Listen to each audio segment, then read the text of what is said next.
Get the point. Take a step forward. For those who came here early, you have witnessed a funeral like no any other.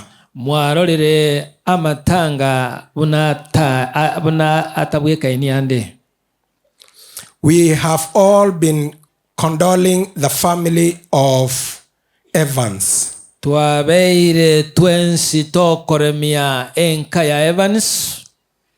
Eliud and Evelyn are church members and very active church members. They have been involved in South Kenya Conference.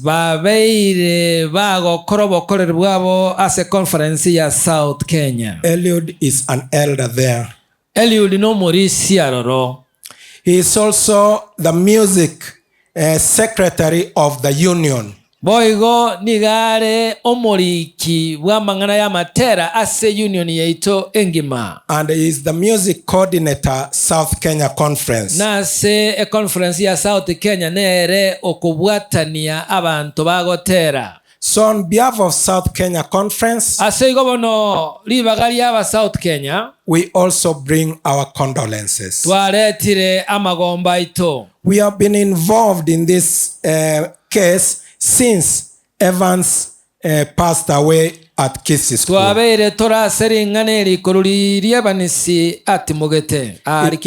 It is sad for us also. Very sad. And I know it is sad for everyone here. A big congregation has come here because you have been touched. It is sad. It has actually been very difficult for the youth of this country.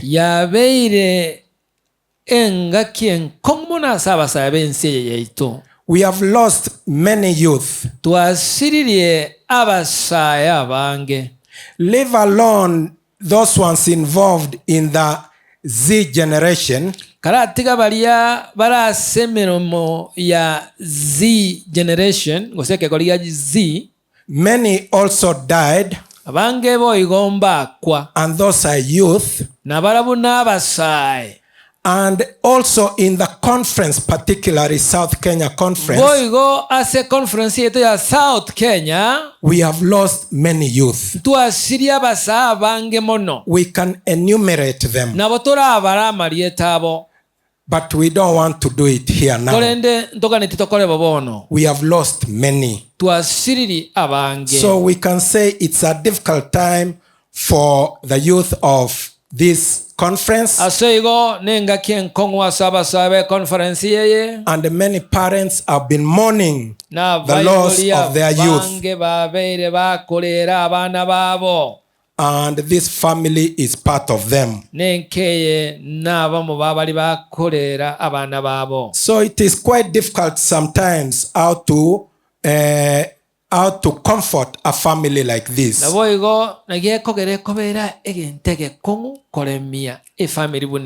Because you all have heard.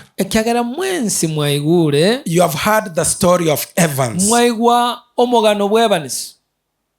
Evans was a bright young man with a promising future. He was the pride of this family. You have seen Kisii School where he used to go to. You have seen how much time they have taken here. You have seen how many from Kisii School came here. The principal, the teachers, students, they have all been touched and have come. And the sisters of Evans You have seen the school where they were, Sironga. They have also been represented. So Evans was a special young man. You can hear the testimony of the parents. I have listened to them talk about him. He was indeed a special young man to them.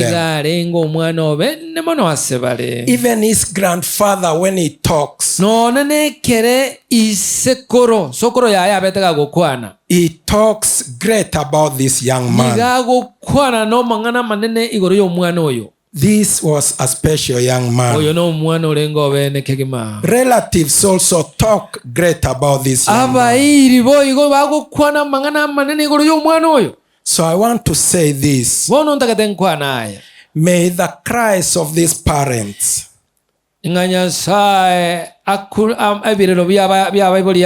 may the cries of these parents make many of us turn to Christ. May their cries make many of us turn to Christ. May the tears being shed for Evans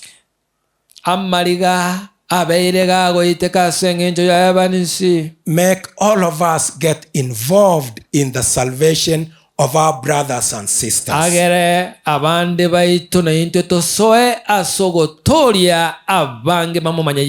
You have been told that Evans was involved in many evangelistic campaigns. He was involved in seeking for the lost.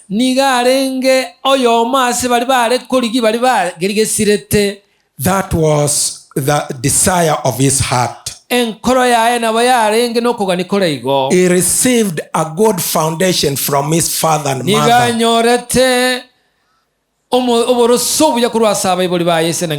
The parents are strong Christians. They gave him a strong foundation. Look at these people here and the way they are seated. The atmosphere is quiet. The Holy Spirit is reigning here. Because a son of God has rested. A young hero has rested. When I was coming here, as I entered from there, I heard one old man saying, this congregation is big. I thought this was a president's meeting. But this is a meeting that is comforting the family of Evans.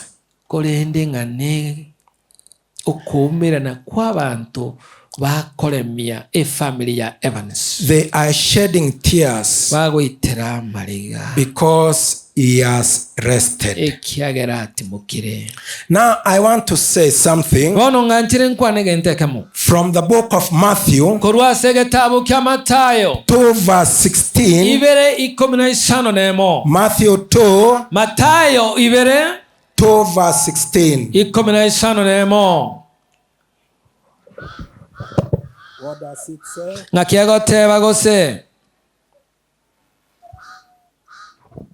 Matthew 2 verse 16 says, then Herod realized that he had been outwitted by the Magi.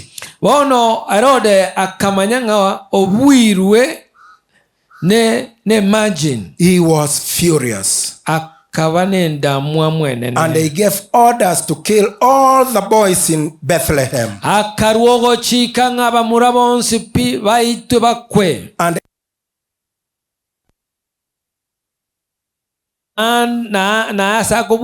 who were 2 years old, in accordance with the time he had learned from the Magi.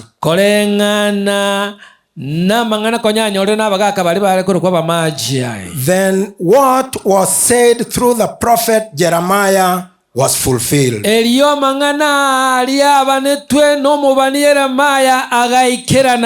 A voice is heard in Ramah, weeping and great mourning.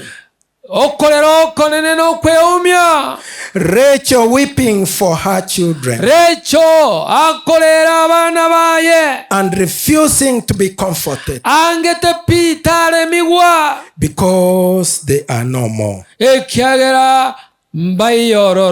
Because they are no more. After Herod died, an angel of the Lord appeared in a dream to Joseph in Egypt.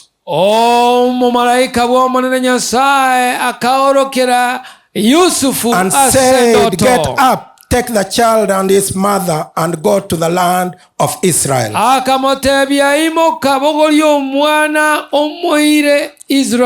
For those who were trying to take the life of the child are dead."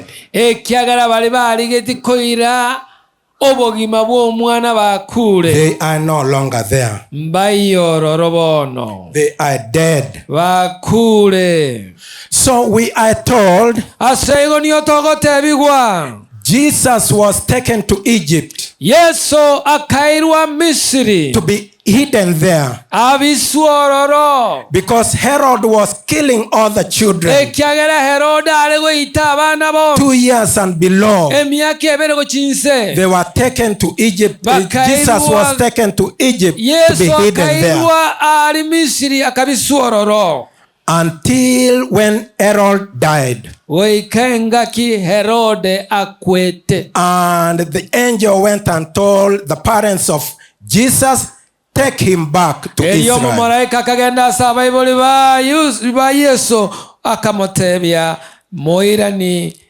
So I want to tell you this. The enemy is defeated. Herod is defeated. The enemy is defeated. Jesus has the keys. He has the keys to the prison. Our children and our parents will be freed.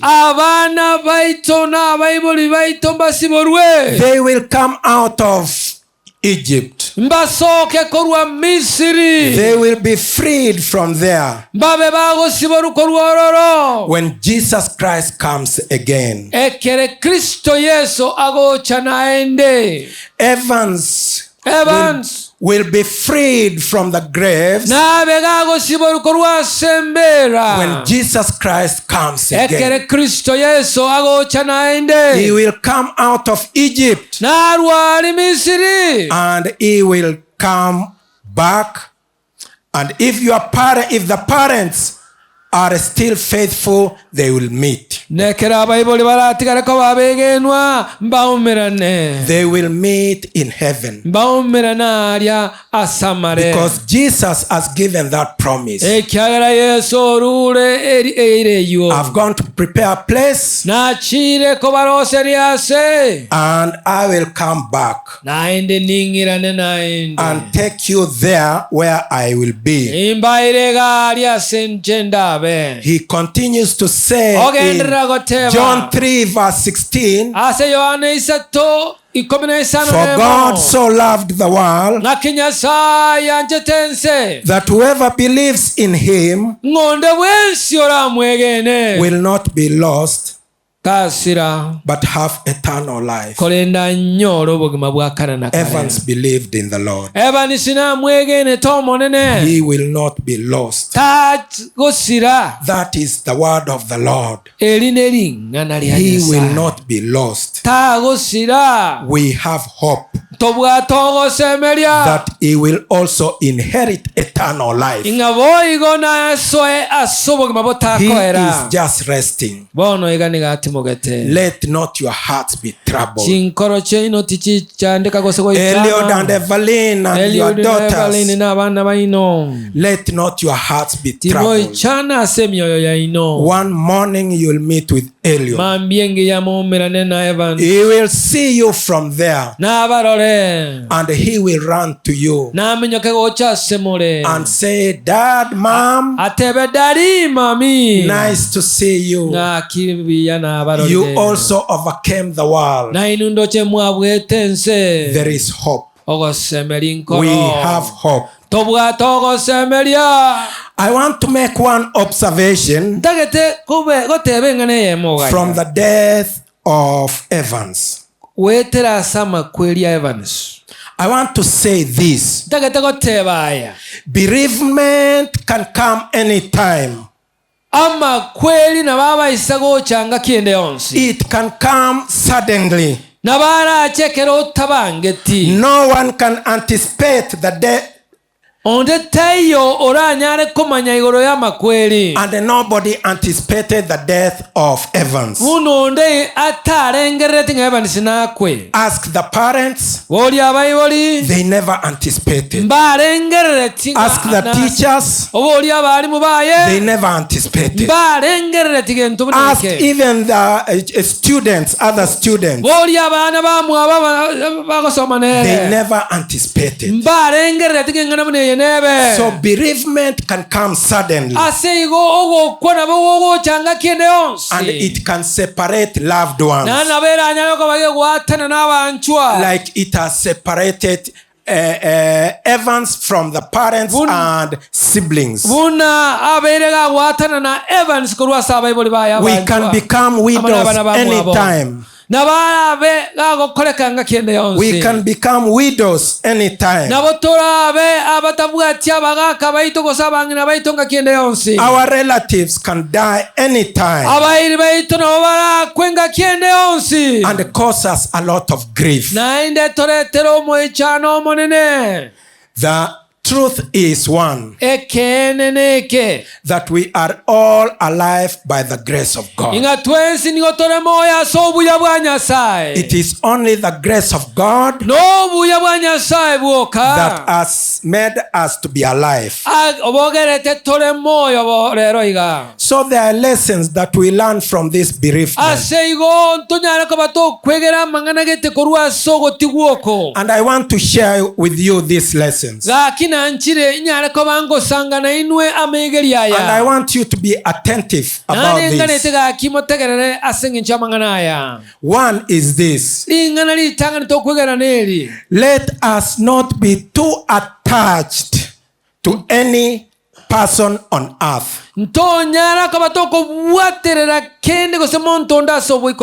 Whether it is your child, whether it is your spouse, whether it is your parent, don't be too attached to anyone on earth. You will be disappointed. You will be disappointed. Let us love them, but let us love them as people who can die anytime. Let us love our children, our parents, our spouses, but let us know they can die anytime. Let us not love them as if they will be there permanent. Because in the book of Colossians 3 verse 2, it says, don't set your affections on earthly things, because earthly things will leave you anytime. Love first Jesus Christ, and then others. But still, as you love Jesus Christ first, don't love them as if they will be permanent. So don't love anyone and be attached to somebody as if that person will be permanent. That is the truth of life. It is the truth of life. And you shall lessen the sorrow of bereavement if you learn to surrender daily to Jesus Christ. And also surrender those ones you love to Jesus Christ. Then your sorrow will be minimized when this person dies.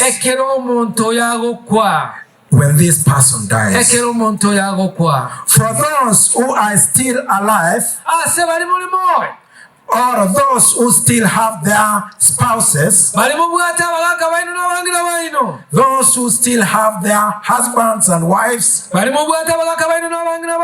and the children, I'll ask you today to praise God for that. Praise God because you have your husband, because you have your wife, because you have your children. Praise God that you are not a widow, because you are not a widower, or you are not an orphan. You are fortunate that you have them, that you have not followed them to the grave carrying a flower there. You are fortunate that they are there, and praise God for that. It is painful to lose a loved one, and we all know that, because I know we have all lost loved ones. It is a painful experience. So please praise God while you have your friends. Usually, we sorrow so much when our loved ones are taken away. But we don't remember and praise God the days they were alive. We take things for granted. God has kept them alive that length of time. So let us also praise God. In death, let us also praise God. So I want to tell the parents of Evans, Eliud and Evelyn, praise God that He gave you that son those days that He was there. It is because of the grace of God He lived those days. Let us not take things for granted. I want to tell every one of us here, one day you will have a bereavement in your home. One day, if you have not had it, you will have a bereavement in your home, and you'll see darkness, and a coffin will be brought home. You will see darkness. No one will escape this. You will not escape this. So let us treat our relatives as though we know they will die tomorrow. Let us treat them like that. Your spouse, your children, your parents, treat them as if you know they will die tomorrow. Don't treat them as if they'll be there permanent. Let us treat them as if they'll die tomorrow. Young people who are here, the Gen Zs and the young adults, the young adults who are here, I tell you, treat your old parents as you could if they knew that they will die tomorrow. Treat them knowing that they'll die tomorrow. Don't treat them as if they will be there forever. Treat them as if they'll die tomorrow. So that when you'll be burying them, you will not regret that you neglected them. If you think they'll be there permanent, you may postpone your presence or whatever you want to do for them. But deal with them as if they'll die tomorrow. And you will not regret when you are burying them and say that you neglected them. For Christian parents, I have this message. God has given you those children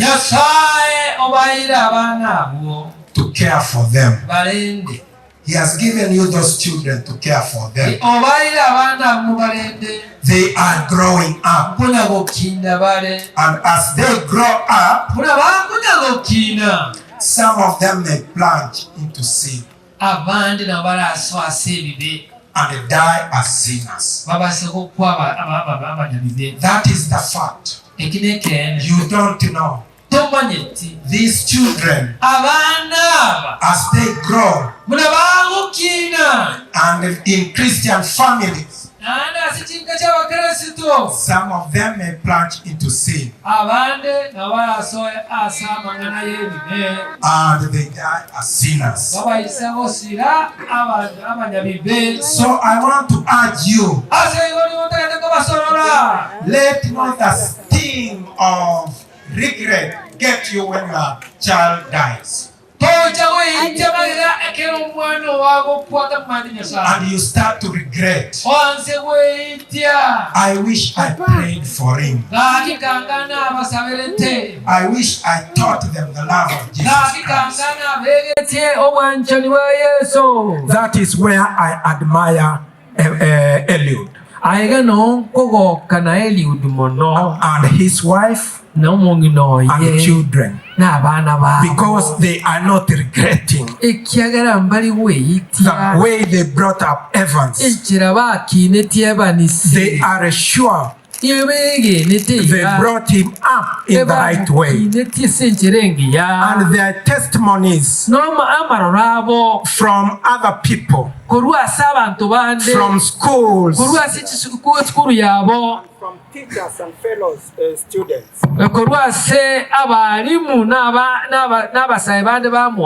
given those testimonies,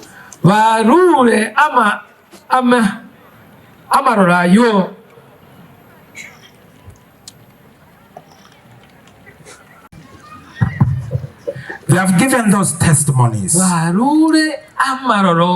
that indeed Evans was raised up in a good way. And there is hope for him. There is hope for him. They are not regretting. They are sure. What about you? How are you raising up your children? If they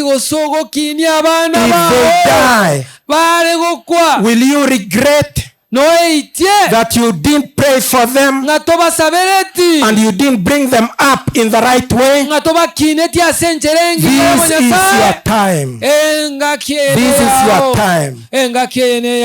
Live in a way so that when you stand over your son's death, when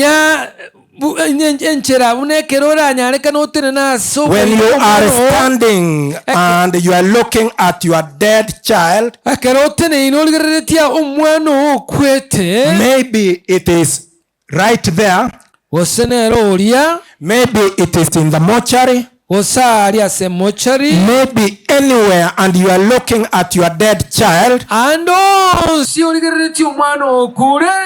you will not hear a voice from that child. So that you may not hear an accusing voice from your child. A voice accusing you. Father, you neglected me. You have led to my destruction. You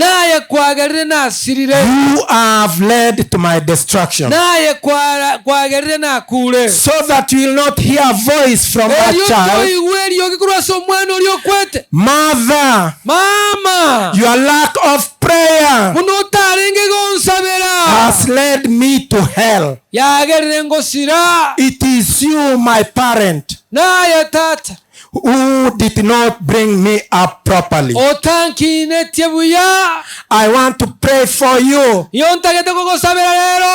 that you live in a way so that when your child dies, you will say, whether he or she goes to heaven, whether he goes to heaven or hell, I am clear of his blood. And I know that is the feeling of Eliud and Evelyn here. They are clear in their conscience that Evans is not accusing them in any way of negligence. They never neglected their children. Even the children at the two daughters, I have watched them and I have seen them proud of their parents, the way they have brought them up. They are proud of them. What about you, fellow Christian? How are you bringing up your children? How are you doing it? Some parents are always planning how one day they will start to have quality time with their children. They are always planning that. And they talk with friends like that. One of these days, I'll be able to sit down with my children and teach them the word of God and teach them on how to pray. They just talk like that wherever they are. How they will teach them about Jesus Christ. How they will teach them how to sing. But the question is this: suppose these children die as you are still planning, of what use are your plans? Of what use are all those plans? They are useless. Some wives here They say like this: I plan to speak to my husband and persuade him to come to church. I'm really planning that. They are telling their friends, you know the way my husband is living, I don't like it. He's shaming me. So I plan that I'll speak to him and persuade him to come to church. But you know, I fear that he may laugh at me. But I'm still planning. So suppose he dies as you still plan. What will happen? You will have postponed for eternity. And he will die like that, a sinner. We have all of us have testimonies like that. I have those kind of testimonies. I know you also have those testimonies. Even your brothers and sisters whom you have been planning to go and speak to, and they die before you speak to them. They are there. Those stories are there. We have those stories. And I want to tell you, brothers and sisters, tomorrow is the most dangerous word we have. The most dangerous word we have is tomorrow. Postponing. Talking of tomorrow. It is the most dangerous word we have. Many young men have killed their dreams because of talking about tomorrow. That word tomorrow belongs to the devil. For God, the word is today. The word is today. It is not tomorrow. So if you have to do something, you do it today. Today. And I want to urge all of us parents here, as you go home today, gather your children together and say to them, my dear children, I have learned today that you may die anytime. I knew this before, but it has been impressed upon me today by two pastors who are preaching at the funeral of Evans. I have now known that you may die anytime. My children, I can't help telling you that since you can die anytime, please repent your sins and accept Jesus Christ as your Savior. Do that today. As you go back home, do it in remembrance of Evans' funeral. During Evans' funeral, this is the message I got. My children, my husband, my wife, you may die anytime. So please accept the Lord Jesus Christ as your Savior. And from there henceforth, their blood will not be in your hands. Hallelujah. Hallelujah. their blood will not be in your hands. Death comes suddenly. Death does not announce. When those young men and girls went out in the streets of our cities, when they went, some of them didn't know they were going to die. When Evans went to sleep, he didn't know he was going to die. There are 1,001 ways of dying. You can die in the streets. You can die at home. You can die sitting on your couch. You can die anytime. Our time is coming.